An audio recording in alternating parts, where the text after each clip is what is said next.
Amasoch. El nombre jeroglífico presenta 5 variantes. La primera variante muestra una flor vista de frente, Xochitl, con 3 pétalos visibles. Debajo de la flor aparece un trozo cuadrado de papel, Amatl, con líneas rectas que sugieren escritura alfabética. Este tipo de representación apunta a una influencia europea en los códices nahuas, ya que la asociación del papel plano con signos lineales remite al uso del alfabeto latino tras la conquista. Antes de la colonización, y particularmente en los códices tempranos del periodo colonial, los glifos de Amatl se representan con mayor frecuencia como hojas enrolladas y atadas, sin indicios de escritura alfabética, tal como se observa en varios folios del Códice de Mendoza.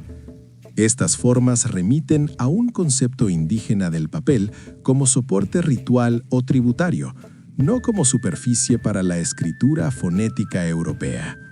Por lo tanto, el signo gráfico del nombre Amaxochitl, sin influencia europea, quedaría conformado únicamente por la flor de frente, con sus pétalos, acompañada por un glifo de Amatl enrollado y atado, sin marcas lineales internas.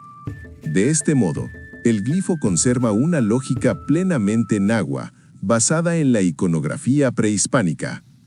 La segunda variante representa una flor dispuesta en forma de trébol, con 4 pétalos.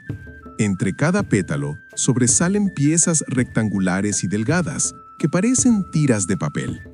La tercera variante muestra 4 fragmentos de papel cortados en formas largas y rectangulares, colocados en forma de estrella y superpuestos en el centro.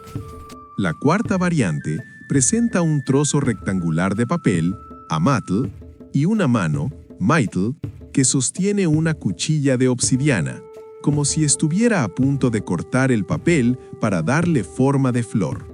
La quinta variante es simplemente un cuadrado en blanco que representa el Amatl, sin otro elemento gráfico que represente la flor Xochitl. Amaxochitl quiere decir flor de papel. Con el reverencial se lee Amaxochitzin.